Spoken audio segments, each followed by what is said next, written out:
Bonjour, aujourd'hui nous allons faire une petite vidéo pour faire une synthèse du TP que l'on a pu faire la semaine dernière sur le point de fonctionnement dans un circuit électrique. La première chose que l'on a pu voir la semaine dernière, c'était les caractéristiques d'un dipôle qui est une résistance. Donc j'ai pris pour exemple une résistance de 68 ohms. Et vous aviez des résistances différentes en fonction des paillasses. Donc pour mesurer les caractéristiques de cette résistance, on avait pris, vous vous rappelez, un générateur de courant continu avec des variations possibles. On faisait varier la tension aux bornes de ce générateur et on regardait les deux caractéristiques de la résistance, aussi bien l'intensité qui la traverse et la tension à ses bornes. Donc l'intensité, je vous rappelle, est mesurée grâce à un ampèremètre, donc un multimètre en position ampèremètre qui est représenté à la droite de ce circuit. Pour brancher cet ampèremètre, il faut toujours le brancher en série, c'est-à-dire dans la même boucle que la résistance et le générateur. La borne d'entrée serait à cet endroit-là qui correspondrait à la borne d'ISA qui est représentée ici en noir et la borne de sortie, la borne COM qui serait ici. Pour le voltmètre, la même chose, sauf que cette fois-ci il est branché en dérivation par rapport à la résistance. Les deux bornes utilisées, donc la borne d'entrée serait la borne du côté du générateur, la borne plus du générateur. Ça serait la borne V qui serait ici au point B et la borne COM à la sortie. Bien évidemment, c'est l'inverse. La borne V à l'entrée du générateur et la borne COM à la sortie. Donc en rouge sur B et en noir sur A. Donc en faisant varier les tensions aux bornes du générateur, nous avons pu voir donc que les tensions aux bornes de la résistance changeaient. Donc nous avons prélevé 4 couples de valeurs entre l'intensité et la tension. On vous demandait de comparer l'évolution de l'intensité I traversant la résistance et la tension aux bornes de la résistance. Ce que l'on peut dire, c'est que l'intensité du courant augmente de façon proportionnelle, c'est-à-dire que quand on va faire les caractéristiques de U en fonction de I, on va avoir la représentation d'une droite qui passe par l'origine.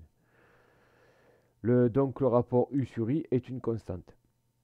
Donc on va essayer de retrouver graphiquement la résistance, c'est-à-dire la constante qui correspond à la pente de notre droite ici, qui sera une droite qui passe par l'origine. Donc les caractéristiques, je les ai représentées comme ceci. Donc j'ai représenté les différents points que l'on a trouvés ici sur la caractéristique ici. Donc on trouve bien une droite qui passe par l'origine. J'ai calculé donc la résistance, c'est-à-dire la pente de la droite, donc c'est-à-dire les variations des ordonnées sur les variations de x. Donc j'ai pris 5 et 2 ici, donc ça fait une variation de 3, sur les variations des abscisses de 0,08 à 0,03. Si l'on fait le rapport de ça, ordonnée sur abscisse, on obtient 60. Bien entendu, nous aurons une imprécision due notamment aux mesures et aussi à la détermination graphique, puisqu'ici, est-ce qu'on est vraiment à 0,03? Il ne me semble pas. Donc on va avoir forcément une petite imprécision. La suite était d'énoncer la loi d'Ohm, et je vous rappelle qu'on a déjà vu cette loi en cours. Ici, pour une résistance de 68 ohms, donc on a vu que sur le graphique, on voit que la pente est proportionnelle et ce sera la valeur du facteur de proportionnalité entre la tension et l'intensité aux bornes de la résistance. Donc on va avoir la valeur ici obtenue par le graphique qui est de 60 et celle attendue serait 68. Donc on voit qu'ils sont du même ordre de grandeur. Je vous rappelle donc la loi d'Ohm pour une résistance, c'est la tension au bord de cette résistance est égale à la valeur de sa résistance multipliée par l'intensité du courant qui la traverse. Donc nous avons obtenu ici ce que l'on appelle la caractéristique du conducteur ohmique, c'est-à-dire de la résistance U en fonction de I. On s'aperçoit qu'il y a bien proportionnalité pour les deux rapports dans une résistance dont on mesure son intensité et sa tension. Maintenant, la deuxième partie que certains n'ont pas eu le temps de faire, c'est donc on va la faire de façon théorique. On prend un générateur et on fait de la même façon les caractéristiques de ce générateur. En fait, un générateur, c'est une tension constante avec une résistance interne. Et plus l'intensité augmente, plus il va y avoir une perte de la tension à cause de la résistance à l'intérieur. Je vous rappelle, cette perte d'énergie, on va dire, c'est de l'énergie joule, énergie en joule. C'est l'effet Joule, donc dû à une perte d'énergie thermique. Voir le cours que l'on a pu faire là-dessus la semaine dernière. Donc les caractéristiques d'un générateur, on voit bien que ça sera la tension du générateur moins la résistance interne du générateur, donc ça sera une droite aussi, mais qui ne sera pas proportionnelle par rapport. Donc il n'y aura pas de proportionnalité entre la tension et l'intensité, mais on va voir que plus l'intensité augmente, plus la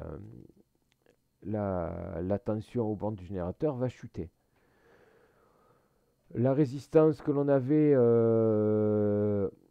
sur notre générateur était de 1 ohm, donc ça nous permet d'avoir ici cette courbe ici qui sera représentée par la courbe, la droite en rouge ici, et la noire correspond aux caractéristiques de la résistance. Si on vous demande le point de fonctionnement, ça va être l'intersection entre les deux caractéristiques. Le point de fonctionnement, si l'on met le générateur en question aux bornes de la résistance, ben le point de fonctionnement, ça sera quelle sera l'intensité et la tension qu'il va y avoir dans ce circuit si l'on ne met que ces deux dipôles. Donc l'intensité et la tension, on pourra la trouver graphiquement par l'intersection des deux caractéristiques. Donc